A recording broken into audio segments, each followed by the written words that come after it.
Hello everyone, welcome to today's class. Financial management की series में ये हमारा लेक्चर 6 है। टाइम वैल्यू ऑफ मनी के कंसेप्ट को हम डिस्कस कर रहे थे।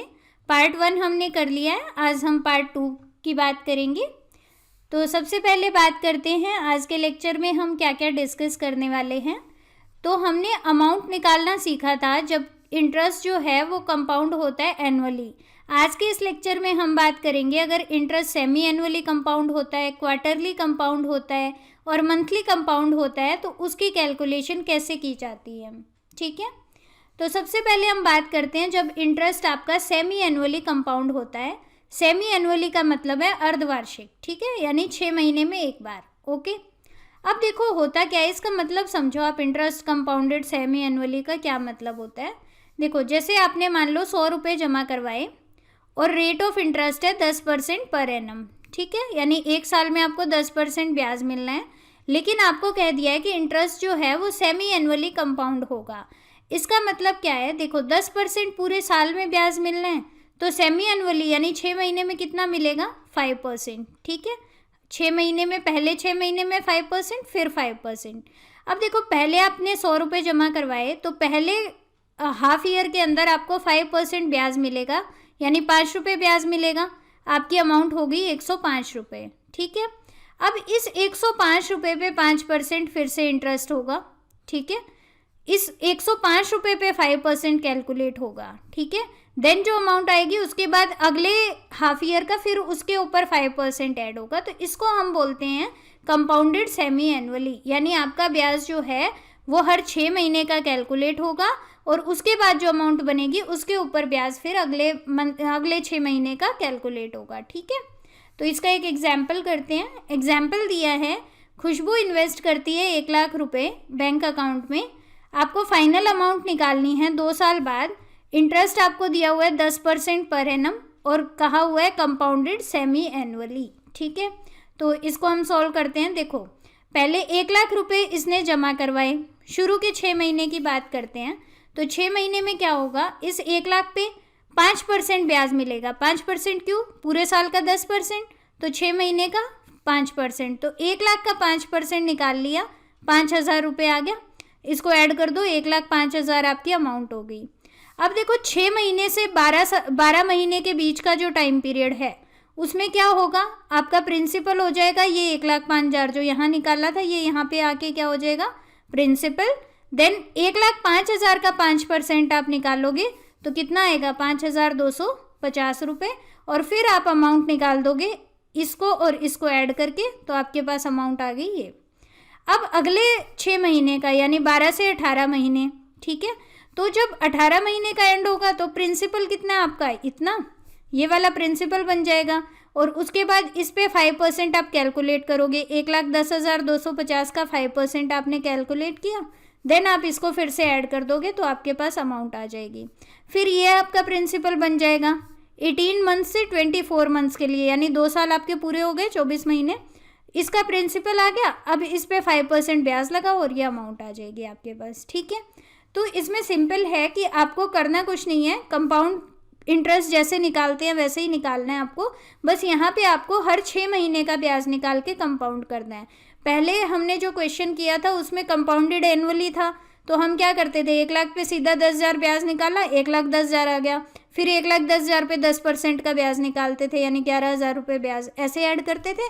अब आपको सेमी एनुअली करना है, यानी हर 6 महीने का ब्याज निकालना है। ठीक है, इसी तरह से मान लो आपके पास क्वेश्चन आ जाए कि आपको अमाउंट निकालना है जब इंटरेस्ट आपका क्वार्टरली कंपाउंड हो, तो भी कोई दिक्कत नहीं है। देखो क्वार्टरली मतलब 3 महीने में एक बार होने वाला है, एक साल में 4 क्वार्टर होते हैं। ठीक है, तो इसमें क्या होगा, 10% पर एनम है आपका, एक साल के अंदर आपको 10% ब्याज मिलता है, यानी 12 महीने में आपको 10% ब्याज मिलता है। एक क्वार्टर में कितना मिलेगा, यानी 3 महीने में कितना मिलेगा, यानी 10/4 कर देंगे। 4 क्वार्टर होते हैं एक साल के अंदर, तो पूरे साल में 10% मिलना है, तो एक क्वार्टर के अंदर कितना मिलना है, 10/4% आप कर दोगे, यानी ये आ जाएगा आपके पास 2.5%। ठीक है, हर क्वार्टर में आपको 2.5% ब्याज मिलेगा। तो ये दिया हुआ है आपको क्वेश्चन, रितु इन्वेस्ट करती है 1 लाख रुपीज़ बैंक अकाउंट में। अब फाइनल अमाउंट आपको कैलकुलेट करना है 1 साल बाद अगर 10% की इंटरेस्ट रेट है और कंपाउंडेड दिया हुआ है आपको क्वार्टरली, तो कोई मुश्किल काम नहीं है। पहले हम क्वार्टर 1 का लेते हैं। 1 लाख प्रिंसिपल हो गया, 2.5% कैलकुलेट कर लो 1 लाख का 2500 रुपये, ऐड कर दो इन दोनों को 1,02,500। अब ये क्वार्टर सेकंड के लिए आपका प्रिंसिपल हो गया। उसके बाद इसका 2.5% कैलकुलेट किया, देन ये अमाउंट आ गई। फिर ये अमाउंट प्रिंसिपल बन गई, इसका 2.5% कैलकुलेट किया, इन दोनों को ऐड किया, ये अमाउंट आ गई। फिर इसको प्रिंसिपल के तौर पे लिया, इसका 2.5% कैलकुलेट किया, इन दोनों को ऐड किया और ये अमाउंट आ गई। यानी 1 साल बाद आपका पैसा इतना बन जाएगा। ठीक है, तो ये सिंपल सी चीज़ है। लेकिन यहाँ देखो, अब कैलकुलेशन में लंबा टाइम लग रहा है, तो इसका भी हम फॉर्मूला देख लेते हैं।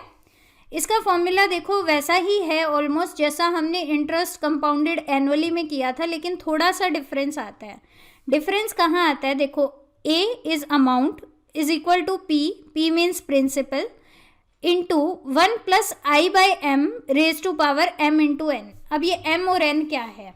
m का मतलब है number of times compounding is done in a year, यानी 1 साल में कितनी बार कंपाउंडिंग आप कर रहे हो।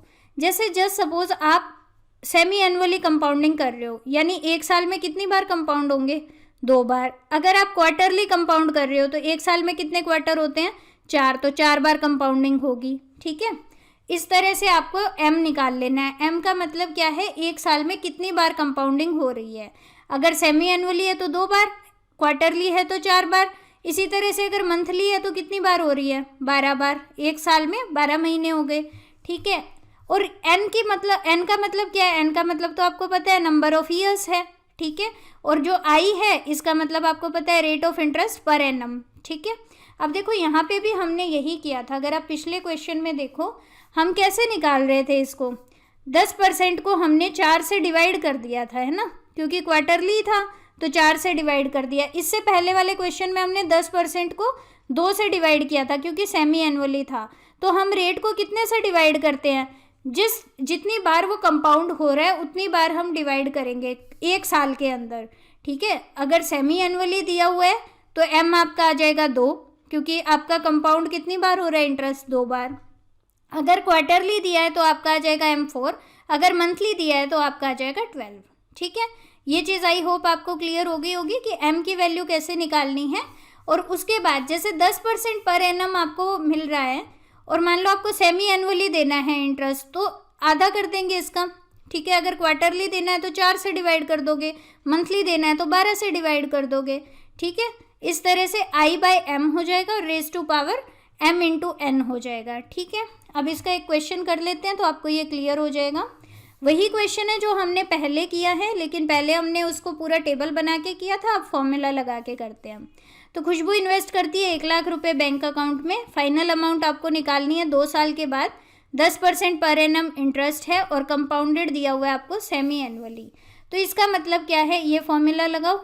P की वैल्यू क्या है? 1 लाख, प्रिंसिपल 1 लाख है, into 1 plus i by m। i कितना है? 10% पर एनम। यहाँ आपको पर एनम वाला लेना है। 10% पर एनम को मैं लिख सकती हूँ 0.10। ठीक है, 10/100 हो गया। डिवाइडेड बाय मुझे करना है m का मतलब क्या है? कितनी बार इंटरेस्ट कंपाउंड हो रहा है। तो अब इंटरेस्ट आप सेमी एनुअली दे रहे हो तो इंटरेस्ट कितनी बार कंपाउंड हो रहा होगा? 2 बार कंपाउंड हो रहा होगा, तो इसको 2 से डिवाइड कर देंगे। अब 0.10 को अगर आप डिवाइड करोगे 2 से तो आएगा 0.05। 0.5 मत कर दीजिएगा, सीधा 0.05 आएगा ये। ठीक है, ओके, तो 1 प्लस 0.05 आ गया। रेज टू पावर क्या करना है? m into n। m कितना है? m हमने अभी देखा 2, क्योंकि 2 बार इंटरेस्ट कंपाउंड हो रहा है। n कितना है? n मतलब नंबर ऑफ ईयर्स। 2 साल के लिए निकालना है तो n से मल्टीप्लाई कर देंगे। तो m है 2 और n भी है 2, तो 2 इंटू 2 आ गया आपके पास 4। तो ये चीज़ निकल गई। अब इसको 1.05 रेज टू पावर 4 करके आंसर निकालोगे, वही आंसर आएगा जो हमने पहले कैलकुलेट किया था। पहले वाला आंसर भी आप देख सकते हो 1,21,550 रुपये, और अभी वाला भी आप देख सकते हो इतना ही आंसर आ रहा है। ठीक है, थोड़ा बहुत इसमें ऊपर नीचे आ सकता है क्योंकि वो पॉइंट के हिसाब से। ठीक है, अब आप 1.05 रेज टू पावर 4 की वैल्यू कितने पॉइंट्स तक निकालोगे तो उस हिसाब से थोड़ा बहुत डिफरेंस आ सकता है, बाकी आपका आंसर सेम आएगा। ठीक है, अब इसी तरह से अगर आपको क्वार्टरली वाला करना है तो भी सिंपल है, जैसे हमने पहले क्वेश्चन किया था उसी को करते हैं। 1,00,000 रुपए का इन्वेस्टमेंट किया है, फाइनल अमाउंट आपको निकालनी है 1 साल बाद, अगर इंटरेस्ट है 10% पर एनम कंपाउंडेड क्वार्टरली। तो ये फॉर्मूला है आपके पास।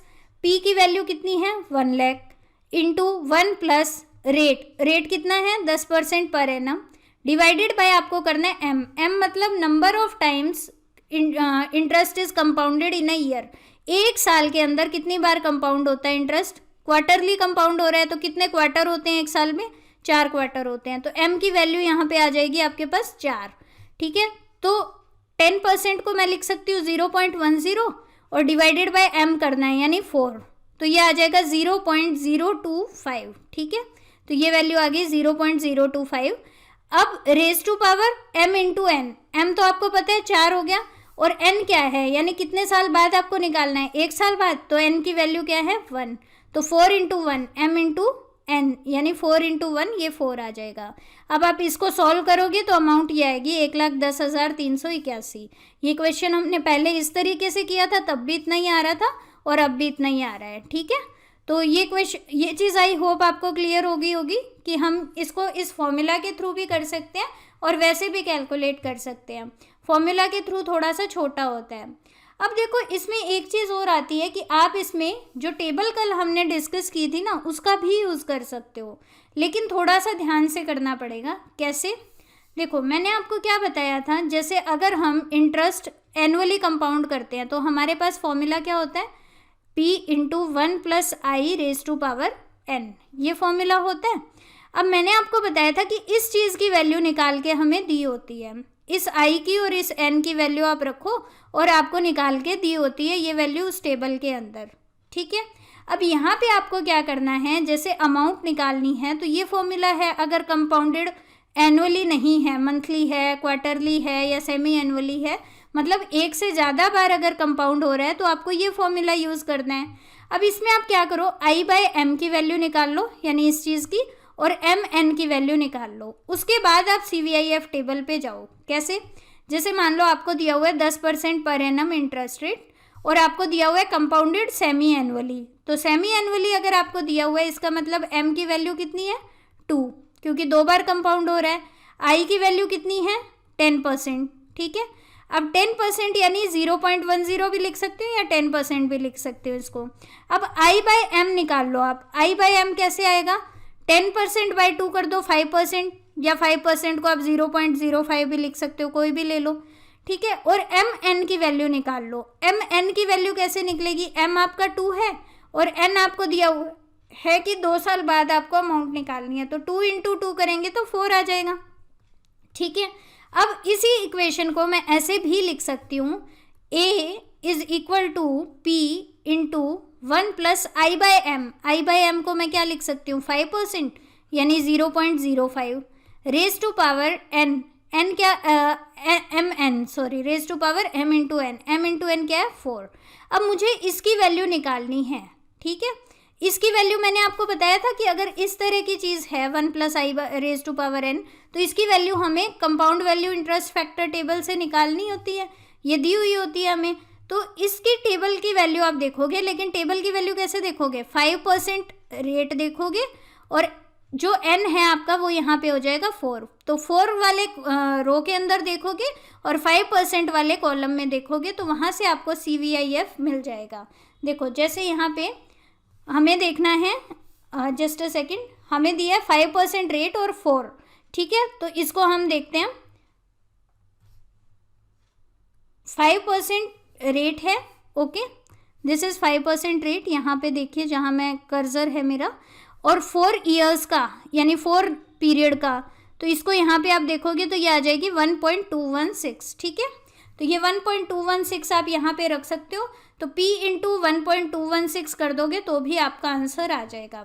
देखो कंपाउंड वैल्यू इंटरेस्ट फैक्टर का मैंने आपको बताया था कि ये टेबल की वैल्यूज़ कैसे दी हुई हैं, जैसे ये जितनी भी टेबल बनाई हुई है वो किस बेसिस पे बनाई हुई है।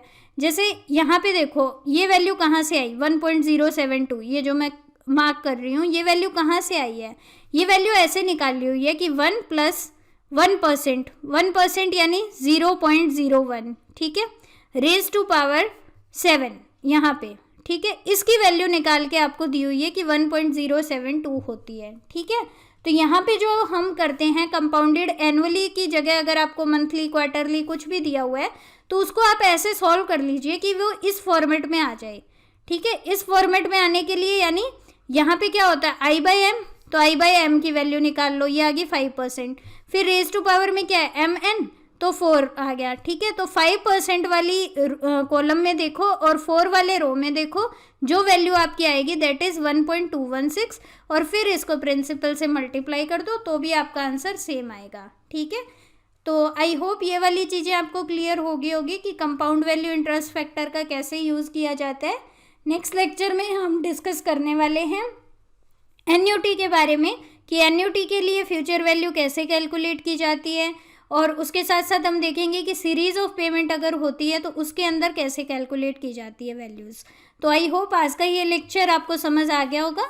सी you in the next lecture. Thank you so much for your time. Have a good day.